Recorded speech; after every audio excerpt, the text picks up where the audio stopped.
Olá, bom dia, Lígia Lima aqui. Estamos meditando na maravilhosa palavra de Deus e nós vamos comentar algumas coisas sobre o livro de Efésios, carta de Paulo aos Efésios, e, na verdade, como que eu decidi ir meditar nesse livro? Ontem eu recebi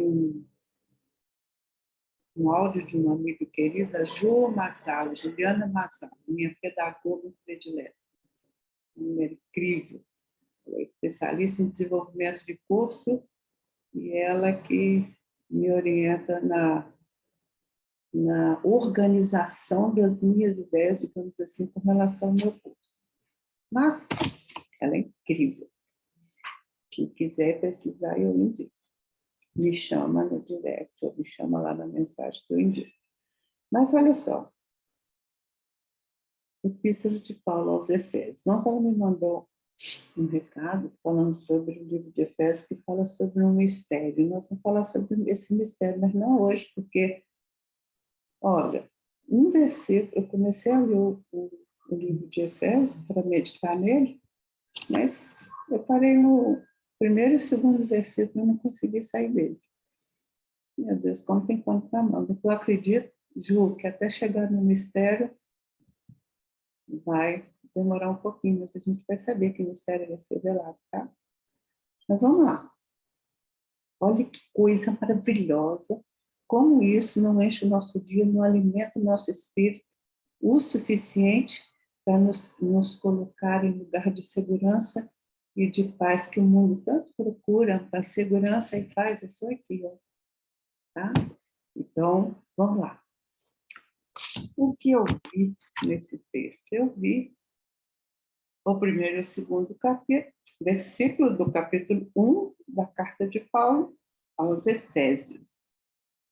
Efésios é uma carta muito profunda. Todas as cartas, toda na Bíblia é muito profundo, porque tudo tem um sentido, nada, nenhuma letra colocada fora de lugar ou em vão. E é incrível como Deus fala de forma individual, cada um de nós, né? Então, vamos lá. O que eu vi? Quando eu comecei, eu li e falei, meu Deus, é muita coisa. Como diz o outro, vou começar pelo princípio. E parei, capítulo 1, versículo 1 e 2, eu fiquei ali, porque ali já deu pano para manga. Tanta coisa maravilhosa. Diz o seguinte, olha o versículo 1 e 2. Paulo, apóstolo de Cristo Jesus, por vontade de Deus, aos santos que vivem em Éfeso e fiéis em Cristo Jesus. Graça a vós outros e paz da parte de Deus nosso Pai e do Senhor Jesus Cristo.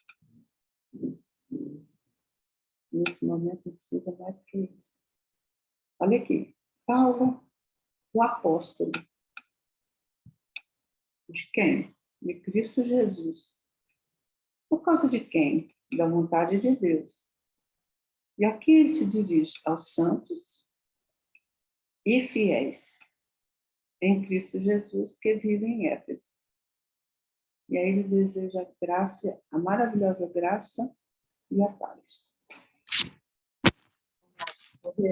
Olha que coisa linda. Gente, o que é a palavra? Em grego, a palavra é apóstolos, que significa embaixador. Qual que é o papel de um embaixador? Qual que é a função de um embaixador? Qual que é o papel?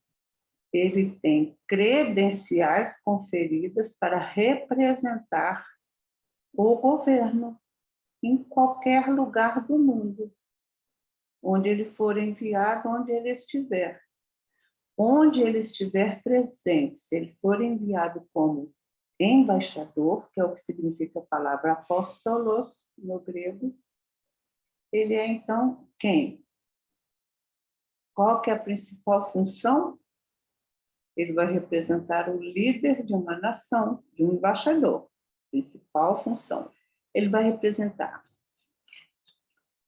seu líder, uma nação, um reino, como se fosse um apóstolo, um embaixador, um diplomata, um embaixador, ele é escolhido a dedo, e ele precisa de muitas,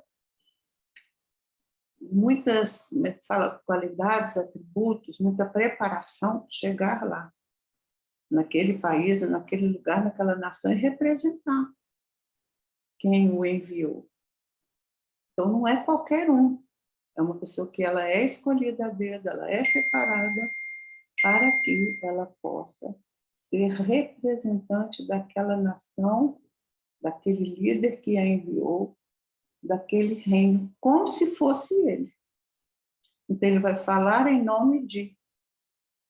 Se tem qualquer conflito, quem é que apazigua, quem é que fala? Tanto que o embaixador, ele é, em primeiro lugar, um diplomata. Quem que é o diplomata? O diplomata é aquela pessoa que tem diplomacia, sabe ouvir um lado, ouvir o outro, sabe considerar, e ele tem um papel. A palavra diplomacia fala de alguém que pacifica, né?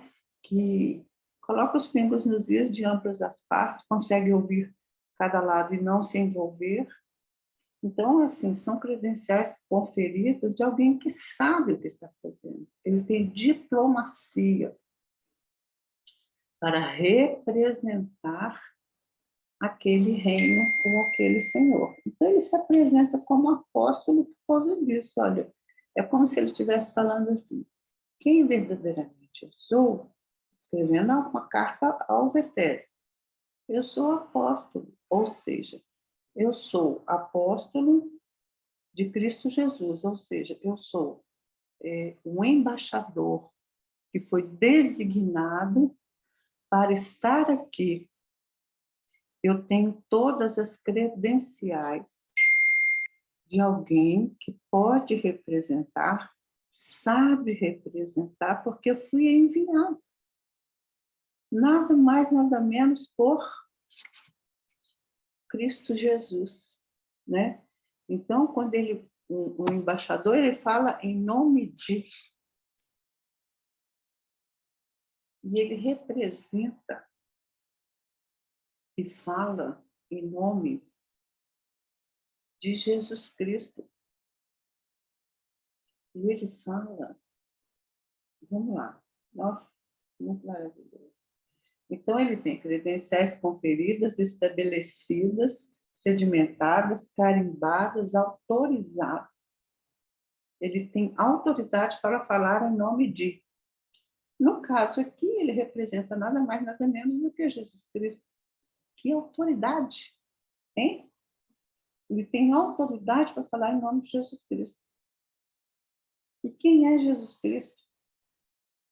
É aquele que tem autoridade e intercede junto ao Pai. Vamos falar sobre isso?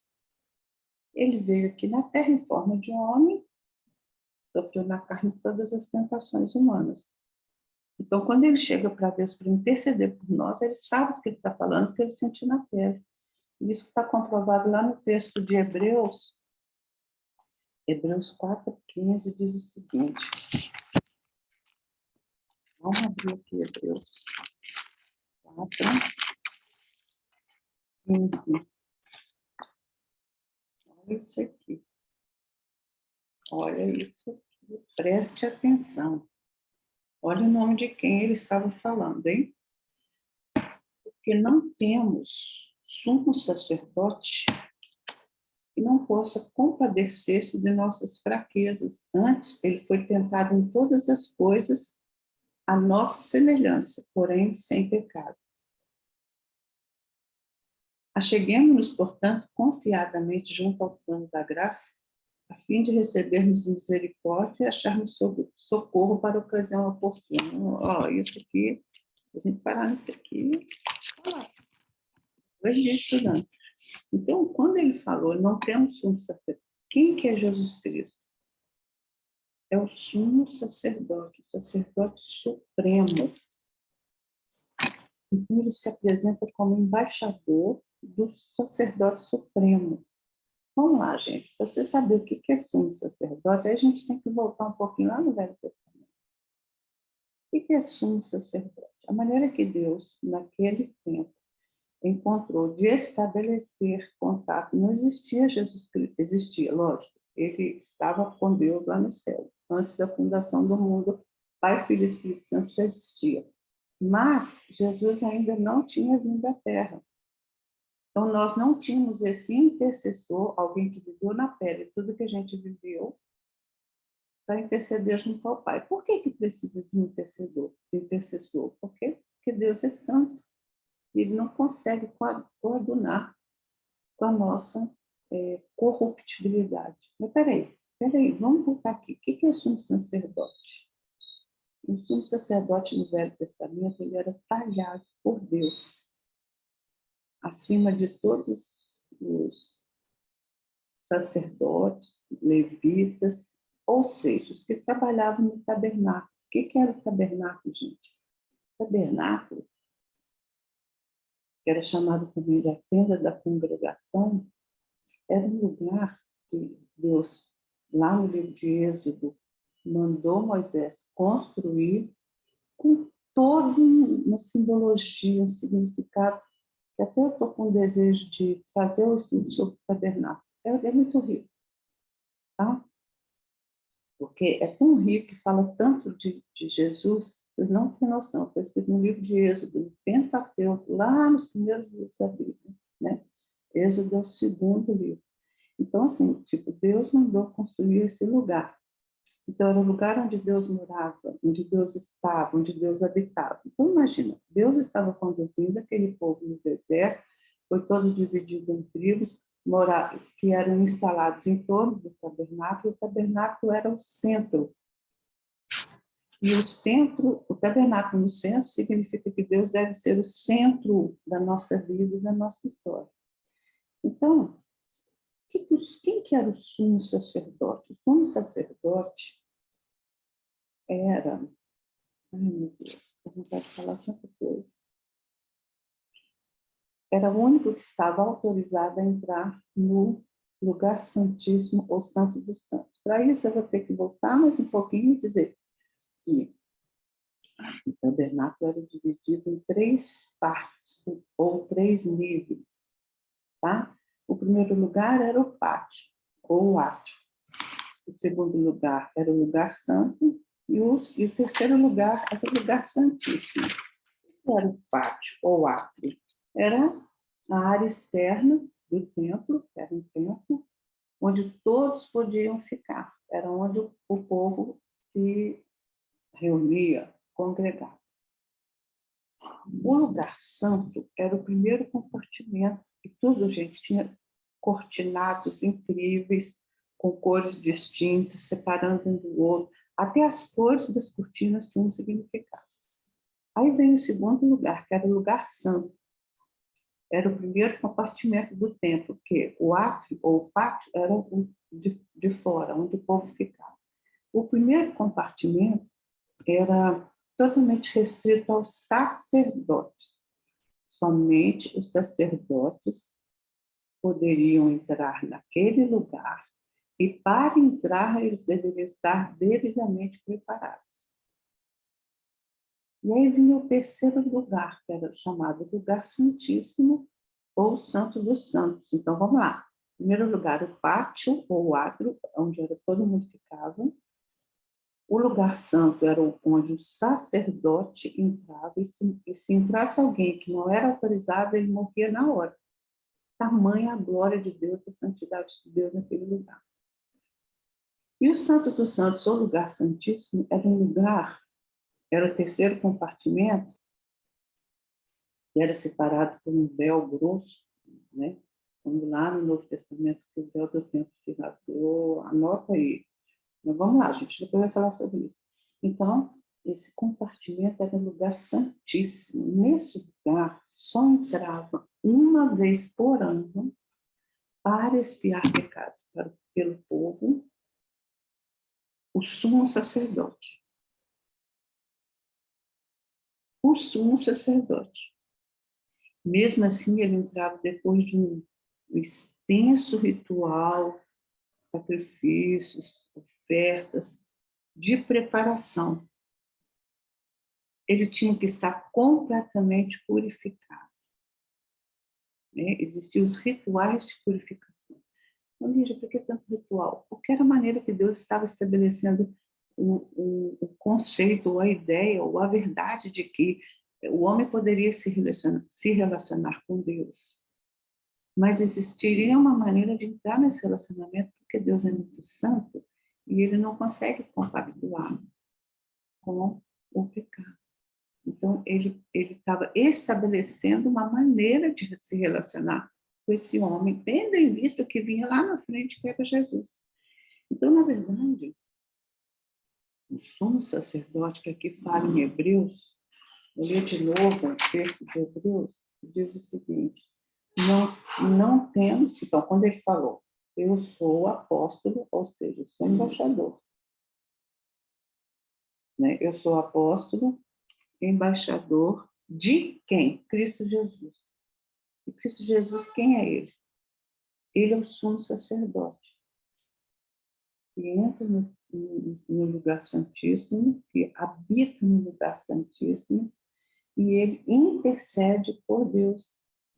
Gente, era tão sério isso, esse ritual, que quando eles entravam, o sumo sacerdote entrava no lugar santíssimo, ele entrava com uma corda amarrada na cintura.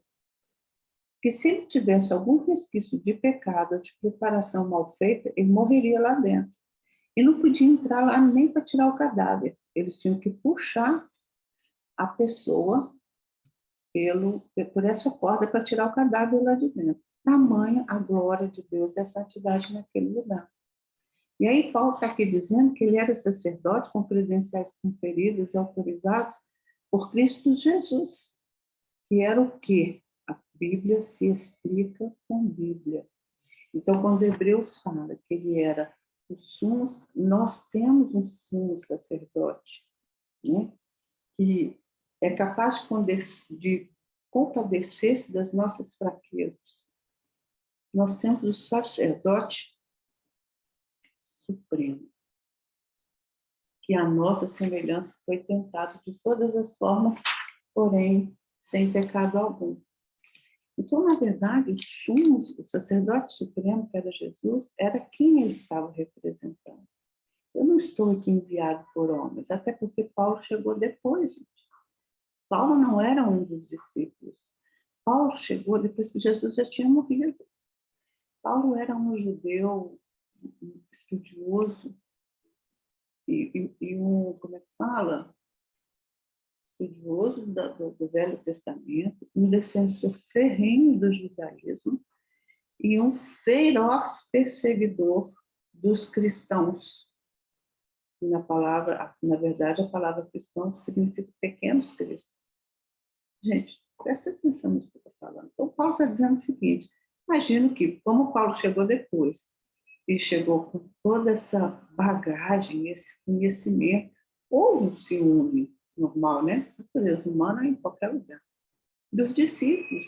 E alguns discípulos queriam meio que tirar as credenciais de Paulo, por isso ele precisava se apresentar dessa forma. Paulo, apóstolo, ou seja, embaixador enviado com credenciais conferidas, né?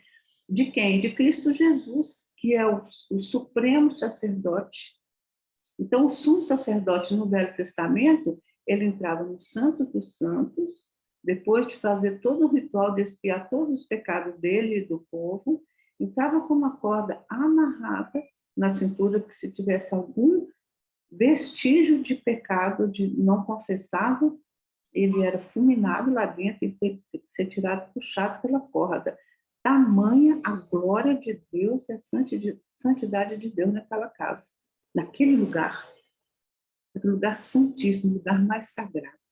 E um véu grosso separava o santo dos santos, uma cortina grossa separava o santo lugar do santo dos santos.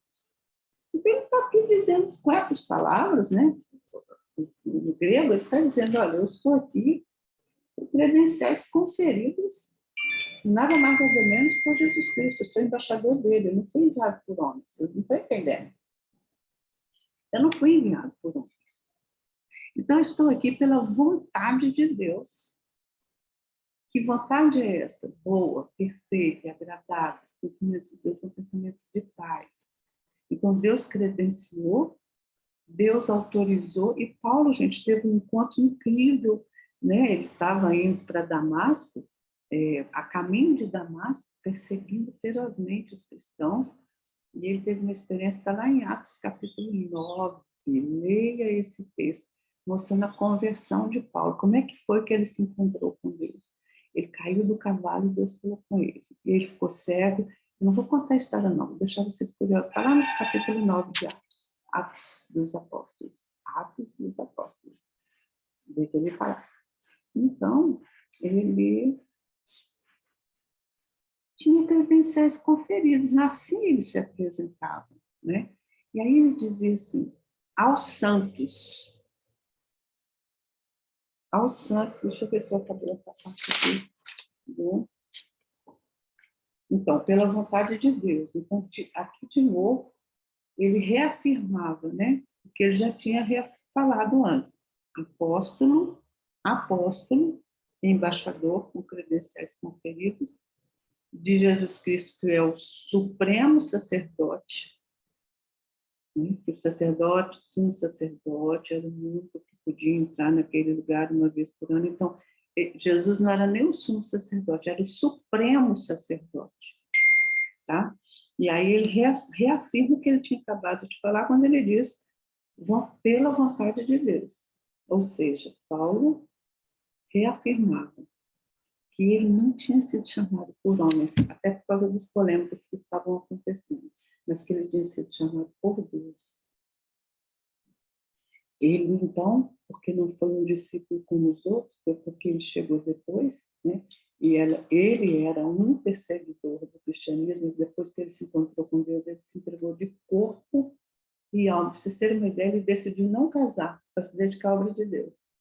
Ele decidiu não casar para se dedicar à obra de Deus e ele trabalhava. Ele fazia tendas e vendia para poder não depender das pessoas, para não, eu diria, né? Paulo era inteligente, para não ficar na mão de ninguém, porque infelizmente a natureza humana tem dessa. Então, ele não só foi um apóstolo por credenciais conferidas do embaixador, como ele se sustentava, né? Ele, na verdade, estava representando o supremo sacerdote. Ai, meu Deus. E nós temos esse supremo, gente. Por que a gente sofre? Por que a gente chora? Por que a gente desespera? Que nós habitamos essa carne miserável? Porque nós estamos aqui. E aí ele fala, olha só, para quem que ele está mandando essa carta? Aos santos que vivem em Éfeso. A carta era para os Efésios, né? Aos santos. Ixi, olha essa palavra santos. A palavra santos, no grego, é ágios. Na verdade, a palavra santo, ágios, significa separados, agiasos. Gente, para pensar. Separados. Eu queria que você imaginasse aí na sua cabeça agora, veja bem. Nós vivemos num reino, nesse mundo físico e metafísico, onde o mundo jaz no maligno. Tem um senhor das trevas comandando esse mundo aqui, corroborando e batendo o martelo para a gente viver sob o comando dele. Porque a partir do momento que lá no Éden aconteceu aquela separação, que antes o homem vivia em estado de inocência, Deus vinha conversar com ele todos os dias, existia um relacionamento. Mas o pecado não habitava, por isso que Deus vinha falar com o homem todos os dias.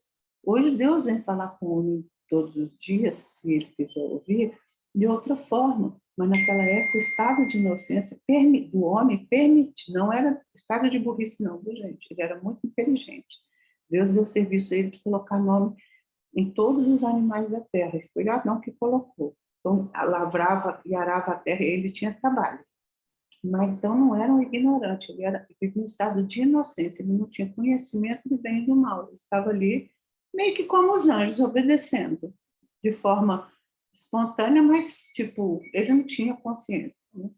Então, quando a consciência do pecado, né, da ciência do bem e do mal, houve uma separação. Deus precisou expulsar esses caras lá do Éden, né, Adão e Eva, porque não ia dar certo eles ficarem lá. Até tem uma explicação teológica muito profunda sobre isso, não vou falar isso agora. Então, eles, aí veja bem, como Deus não conseguiria conviver com a gente, como convivia no Éden, né, ele teve que expulsar Adão e Eva do Éden. Então, esse coração do homem miseravelmente corrompido fez com que se fosse estabelecido na terra o lugar de habitação do homem. O homem é o apogeu da criação. Deixa eu puxar essa cortina. O homem é o apogeu da criação. Então, o homem foi criado para... A terra foi criada para o homem morar. Entende? Se a terra foi criada, né, Deus trouxe à existência tudo que há na terra, o mar, o céu, os animais, as plantas, para que o homem desfrutasse disso tudo. O homem é o apogeu da criação de Deus. Então, o que aconteceu? Com essa corrupção no coração do homem, quando ele desobedeceu, toda a natureza foi contaminada. Pra você ter uma ideia, não existia animal feroz, não existia a cadeia de comando da sobrevivência, mas não existia animal feroz, não existia erva daninha. A natureza, na hora do pecado, a natureza todinha foi desconfigurada do plano original. E aí, o que acontece? O que eu estou tentando dizer aqui? Que esses santos, imagina comigo, a terra foi contaminada, o homem passou a viver nessa terra com o coração corrompido, propenso ao mal, né? Como diz Paulo, o bem que eu quero fazer, isso não faço. O mal que eu não quero, esse eu vivo a fazer. Ninguém tem prazer em fazer o mal, todo mundo tem prazer em fazer o bem, porque Deus nos fez para o louvor da sua glória. Então, esse separado aqui fala de Deus estabelecendo um reino da luz dentro do reino das trevas, que hoje aqui, né? Que coisa linda. E quem são as pessoas que propagam essa luz no meio das trevas? Os santos. Na verdade, não é o santinho de auréola, a palavra agiazo, é separado. São pessoas que, mesmo estando vivendo num contexto de trevas, de maldade, de coração corruptível, a partir do momento que ele, assim como Paulo, encontrou-se com Jesus a caminho de Damasco, a partir do momento que a gente se encontra, a gente é separado. Então, dentro de um reino escuro, sombrio, onde todos os sentimentos ruins habitam, Deus trouxe um facho da tua graça, e colocou os santos, e com a sua luz propagam a luz dissipa as trevas. Esses são os santos, que são as pessoas separadas, não que Deus escolha igual uma banca de laranja. Esse eu quero, esse eu não quero. Não, é aquele que corresponde e que deseja ouvir a voz de Deus, ele se revela. Eu tenho que buscar. É muito perfeito isso. Deus não obriga ninguém a nada, ele deu liberdade para a gente escolher. E aí ele fala aos santos que vivem em Éfeso e fiéis. E fiéis, né? Ele poderia falar só aos santos, mas por que ele corroborou com a palavra fiéis? Porque tem muito santo que não é fiel, não consegue manter a fidelidade. Então, fiéis fala de uma fidelidade, uma entrega irrestrita. Paulo foi esse fiel e nem casou para se dedicar à obra de Deus. Ele se arrependeu amargamente de ter sido um perseguidor feroz, do cristianismo. Então, ele se tornou um propagador feroz, um embaixador de Deus nessa terra, a partir disso. Então, infelizmente, nem todo santo é fiel. Muitos santos se perdem pelo caminho. Por isso que ele diz, e fiéis em Cristo Jesus. Também em Cristo, porque só em Cristo podemos ser santos e fiéis. E aí, gente? Então, os santos moram num lugar de trevas, contaminados, mas separados. E se eles se mantiverem fiéis, olha a lindeza disso, eles vão continuar sendo santos, separados. Hein? Meu Deus. E aí, o versículo 2, isso tudo que a gente falou foi só um versículo, versículo 1. E aí o versículo 2, ele diz, graça a vós outros e paz. Da parte de quem? Da parte de Deus, nosso Pai, e do Senhor Jesus Cristo. Pega essas palavras aí. Graça, no grego, é charis, ou caris. O que é graça, gente? Graça é o quê? A manifestação da glória de Deus. Estou escrevendo aqui, porque não dá para gravar tudo. É o favor imerecido. Né? Manifestação da glória de Deus no sentido de a glória de Deus fala de seus atributos, de seu dinamite, de sua força de poder criativo que criou o céu e a terra, o mundo e tudo que nele há.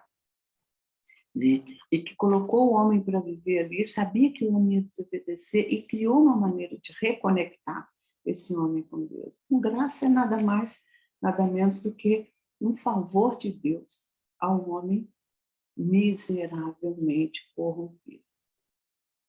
E nós sofremos e sentimos na pele, todos os dias, o peso da miserabilidade que inexoravelmente habita em nós. Né? Oh, meu Deus! Então, mas essa graça é a manifestação da glória e do reino. O reino da luz que se estabelece no reino das trevas e dissipa as trevas, né? Eu não sei aonde que está esse versículo, mas agora não lembro.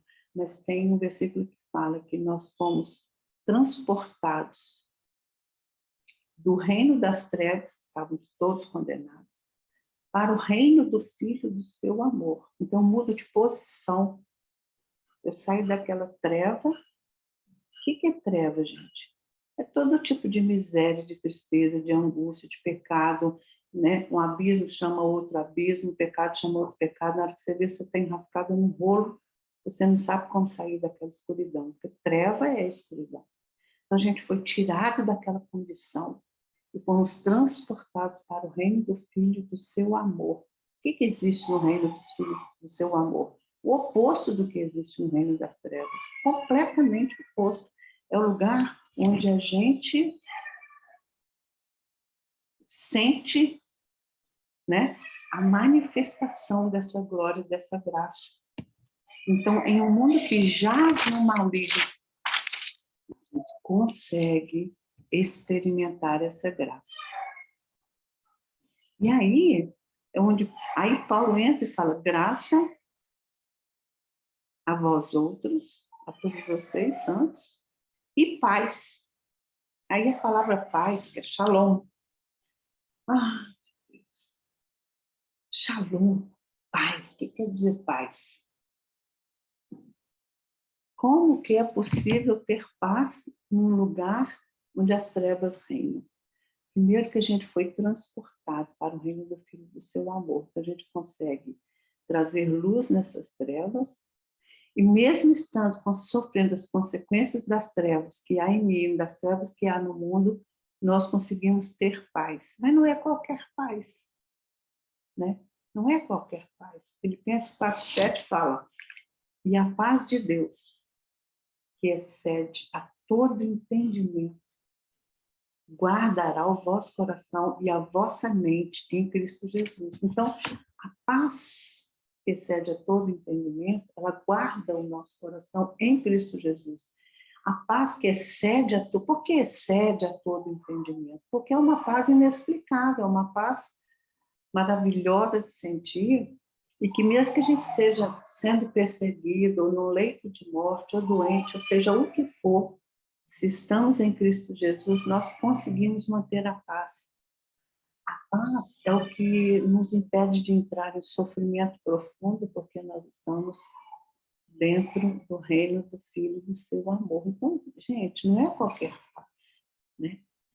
É paz, excede, vai além de qualquer entendimento. Paz que excede a todo entendimento. Excede, vai além. Entendimento, qualquer racionalidade. Não é possível explicar, sentir paz no meio da tribulação. Aí lá em Romanos fala da... Como é que é o texto? Fala que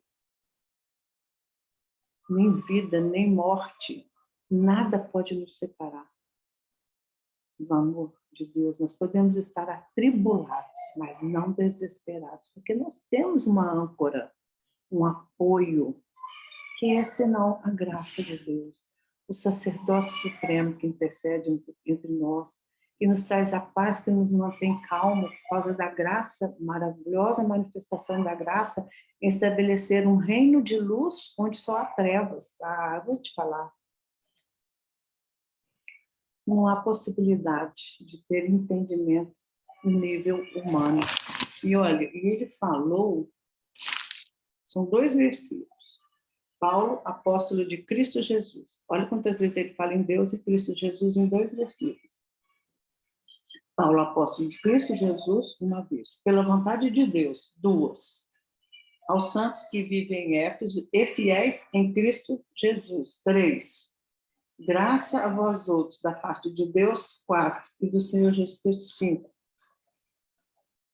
Em 2 versículos, ele falou em Deus e em Cristo 5 vezes. 2 versículos, são 1, 2, 3, 4, 5, 6 linhas. 6 linhas desse tamanho de letra. 6 linhas. Ele falou 6 vezes em Jesus, Cristo e Deus. Que são a maravilhosa razão da nossa existência. A maravilhosa razão da nossa existência. O que nos capacita a viver em paz em um mundo de guerra. Não é essa paz que o mundo está procurando, que estava já previsto, né? Não é a paz e segurança que o mundo fala, que, por exemplo, terminar a guerra entre a Rússia e a Ucrânia. Não, é muito mais.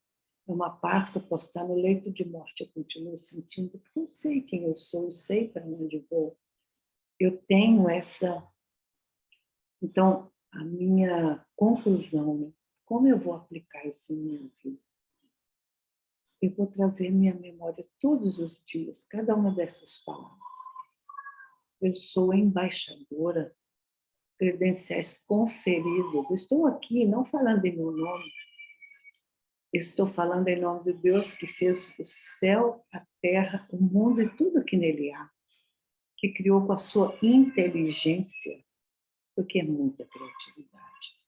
Dá uma passeada no Google, só lá e veja assim, tipos de peixes que existem no fundo do mar, toda vida marinha. Pelo amor de Deus. Beleza, harmonia, o equilíbrio, a estética, a cadeia de comando de alimentação, só no mar, sem falar na terra. Como cada animal tem uma função, nenhum veio à toa, nem a barata, viu? Então, sabe, pensar que eu sou apóstolo, assim como Paulo.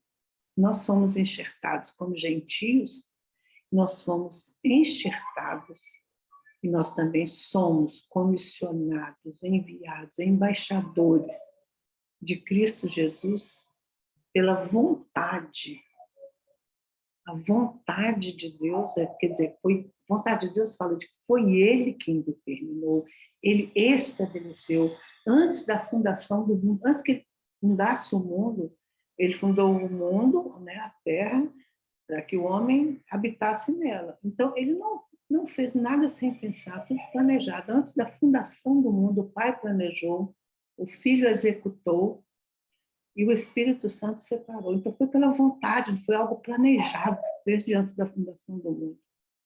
Por isso são santos, ou seja, aos santos e fiéis. Sou separado e me mantenho. Né?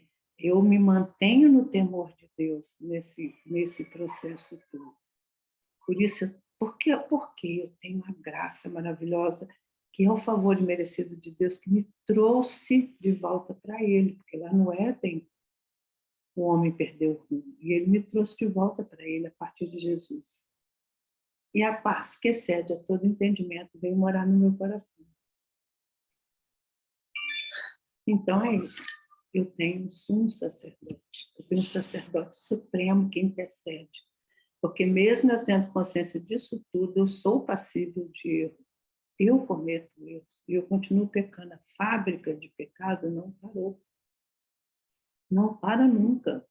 Nós não queremos, mas nós fazemos.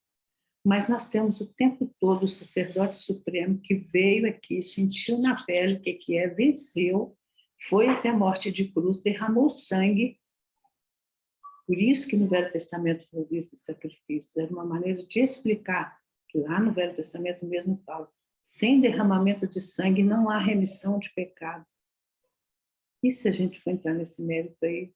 Então, graça e paz, charis e shalom, da parte de Deus. Da parte de quem? De Deus. Quem é Ele? Nosso Pai e o Senhor Jesus Cristo, que é o senhorio, que é o sacerdote supremo. Só esses 2 versículos dá para sustentar a gente por muitos dias, mas Deus não quer que a gente pegue uma comida farta, encha a barriga e fique sustentado vários dias, porque Ele tem alimento todo dia. E eu vou trazer mais dessa meditação profunda. Em nome de Jesus, o Senhor vai me dar graça e paz, entendimento. A paz que excede a todo entendimento para enxergar além da mera letra e ver o que o Espírito Santo quer dizer.